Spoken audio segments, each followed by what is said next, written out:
Hello everybody, welcome back to my channel. If you haven't been here before, my name is Debbie and I read a lot of books. For those who have been here before, I finally finished the break!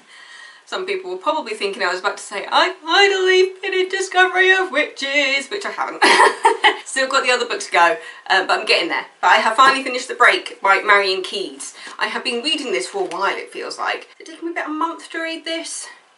Reading it on like lunch breaks, and or I couldn't put it down in bed when I should have been sleeping. Yeah, let's get straight in with that blurb, shall we? Amy's husband Hugh says he isn't leaving her. He still loves her, he's just taking a break from their marriage, their children, their life. 6 months in Southeast Asia and nothing she says can stop him. But when does a break become a breakup? For a lot can happen in 6 months. And it's enough to send Amy and her extended family of gossips, misfits and troublemakers teetering over the edge. When Hugh returns, if he returns, will he be the same man she married? Will Amy be the same woman? Because if Hugh is on a break from their marriage, then isn't she? This has all the emotions in it. It's like the opposite of a rom-com. I think I've said that before, because you're looking at the breakup of a marriage.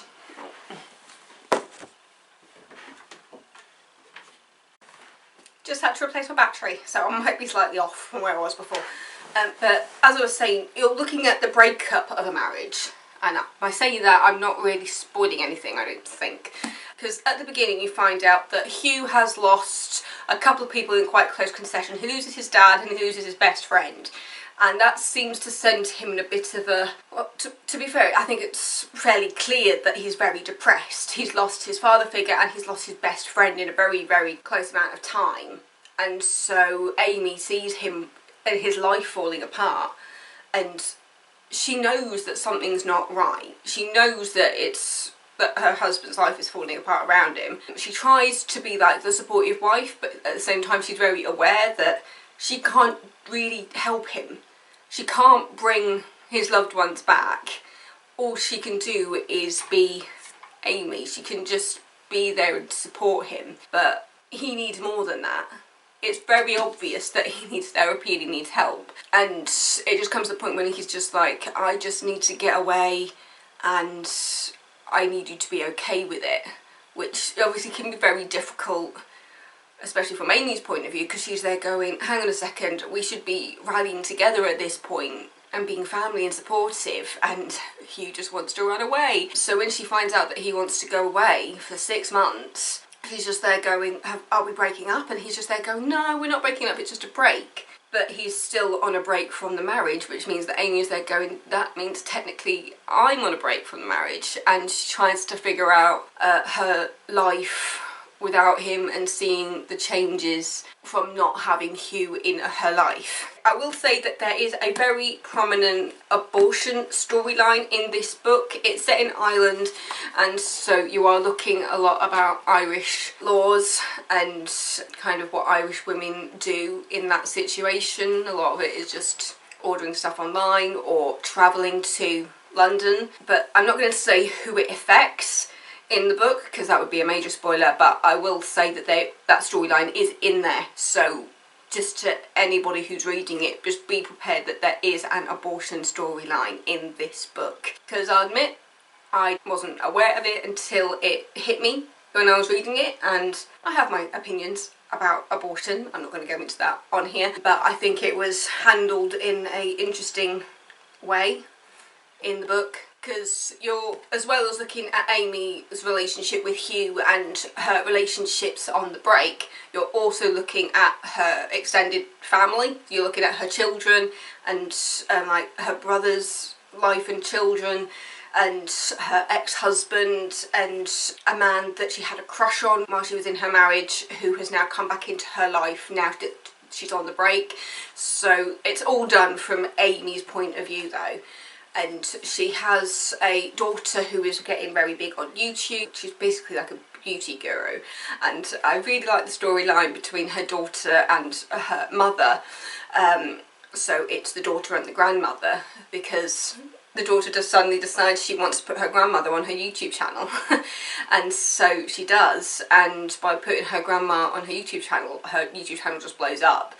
And I think it's really cute when you see that kind of multi-generational thing happening, where you've got somebody who you wouldn't expect to be on the internet suddenly becoming just a hit on YouTube and going into the life of PR and advertising and getting really, really excited about her 15 minutes of fame. And it's a really, really cute storyline. You also look at the relationship between Amy and her ex, because her ex-husband is a footballer and she had a child with him, and you see her kind of reminiscing about the good times with the ex, but also realising how the ex changed when he became famous and kind of how that affected her family life. So you've got just all these different relationships, and it's a long one.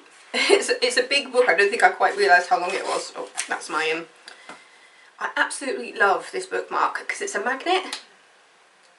I've also got a very, very nice one that I got from my friend Jenny for my birthday, which is a feather. I think it's in my other book. Let me just show you it.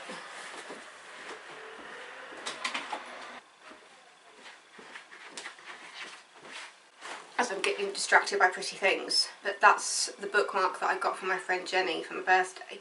Isn't it beautiful? It's a feather and a butterfly, and then you've got the flowers at the bottom. Is that a daisy? Looks like a daisy. Isn't that stunning? This is my bookmark for the Discovery of Witches, which I just feel like it's very fitting to have it in Discovery of Witches. I think the next book I'm going to pop this in, it'll either be, because I'm really wanting to get through my Narnia book, so I think I might pop this in the Chronicles of Narnia after I've finished Deborah Harkness. But yeah, thank you Jenny for the best present ever. This is the most stunning bookmark I've ever had in my life. But yeah, back to The Break by Marian Keyes. It's 600 and something pages. 660 pages, so it is a long one. As I said, it took me about a month to read it. Every single time I read it on lunch, I did not want to put it down. It got to like 1:15 because my lunches always start at 1:30 and finish on the 1:30 because it's an hour. And every single time it got to 1:15, it was just like I have to put it down because I've got to go back. And I didn't want to. The chapters are fairly short chapters actually, so it's really easy to get into. I can definitely imagine this as a film. As I said, it's kind of like the opposite of a rom-com, even though there is a bit of a romance in there for Amy while on the break.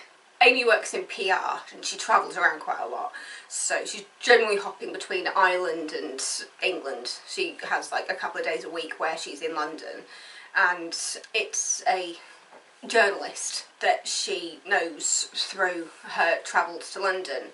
And we're looking at that storyline because you're looking at her guilt, because even though they're on a break, she still has a lot of love and feelings for her husband, but at the same time she's just there thinking, if he's going to go around sleeping with other people, then I should be allowed to as well.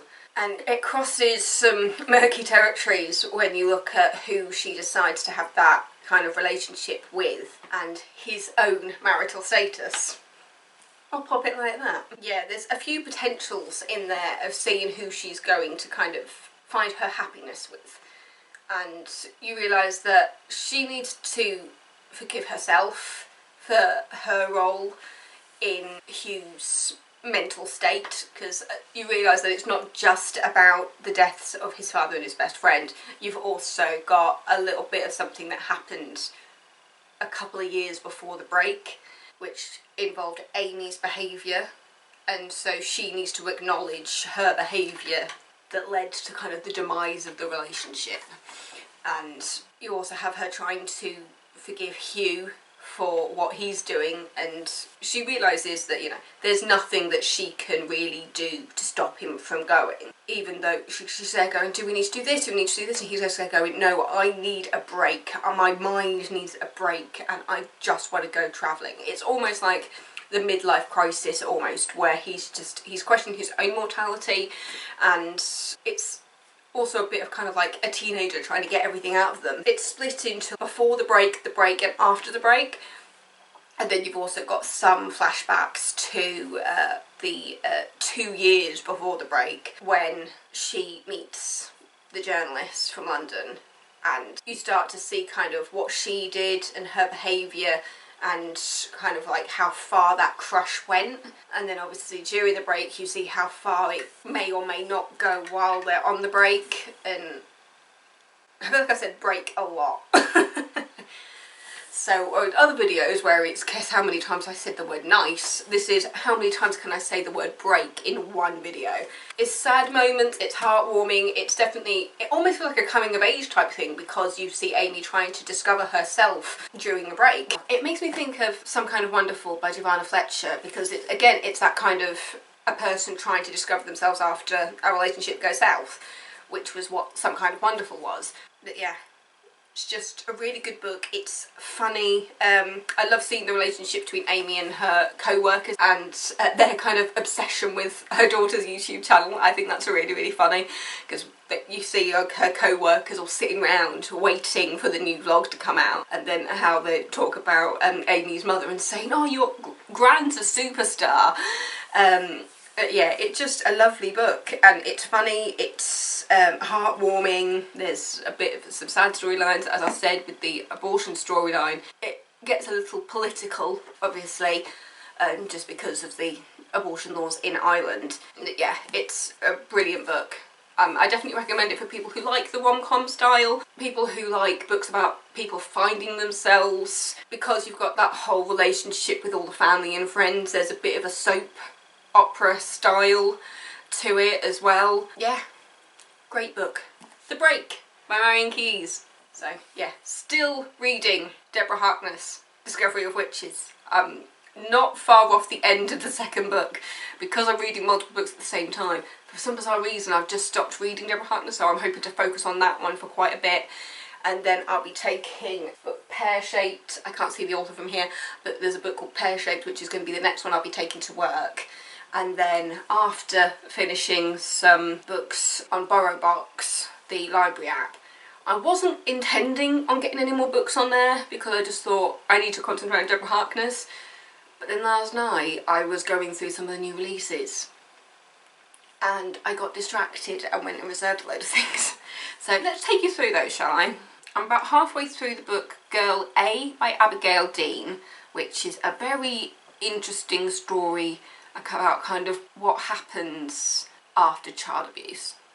That probably sounds really dark, and it is. It's about a group of people who were abused as children, siblings, and then you see them all grown up and kind of living their lives and how they deal with the aftermath of it. It's very, very interesting. So the other books I've got on here are The Pact by Amy Heidenreich. Apologies, I don't know how to pronounce that. I've also got The Foundling by Stacey Halls, The Dilemma by B.A. Paris, and then Reserved, as in I haven't quite got them yet. I've got The Wife Between Us by Greer Hendricks and Sarah Pekins. That'd be the third book I've read by them because I love it so much. And I've also got the book Give Me Your Hand by Megan Abbott. I'm keeping going. I'm definitely keeping going with all these books. So I think I'll go downstairs, have a cup of tea. I've already had a cup of tea this morning, but I'm going to have another cup of tea. I'm binge watching Suits at the moment on Netflix, so I think I'm going to pop that on while I have my cup of tea and do a little bit of family tree stuff because I've gotten interested in that again. Then I've got a singing lesson this afternoon, so I'll be warming up my voice a little bit, trying to get steps in. I've got a pussycat downstairs who needs some cuddles, so I'm going to go cuddle the cat. Yeah, so that's The Break by Marian Keyes. Rom-com, coming of age, finding yourself, family saga. It's got a bit of everything for you. Really good book. So thanks for watching. Thank you so much for watching. I will say, I've got some new headphones. I'm going to show you them. Because my last headphones, I had Bose headphones, which were absolutely fantastic. I think I got them in like 2017, so they've lasted a while. But then over the past month, they've kind of been struggling with the Bluetooth. And then the other night, it just finally gave up, wouldn't want to connect to anything. And just for good measure, the ear pad fell off. So it's like my headphones were saying to me, we're gone, we're dead, get used to it. And I was going to go out and buy some new ones. But then my dad said that my brother-in-law had dropped round some nice Cisco headphones because my brother-in-law works at Cisco. I feel like I've stolen them from my mum because originally they were for her, but my mum doesn't care. So I've now been given some very, very nice Cisco headphones that have got noise cancelling. You can turn that off and put on ambient. I'm still getting to know all the different buttons. Got like volume, and you can like change tracks and things with this. There's also a microphone on here so you can answer calls with them. They're very, very nice and very, very posh, and just thank you to my brother-in-law so much for working with Cisco and bringing us freebies. Thank you, Nick. So that was The Break by Marian Keyes. So thank you so much for watching. I will see you next week with another video, and yeah, stay safe everybody. Don't forget to subscribe. Don't forget to subscribe if you're not already. Thank you for joining the family, new people. I'll see you next week. Mwah. Love you. Stay safe. See you later. Bye.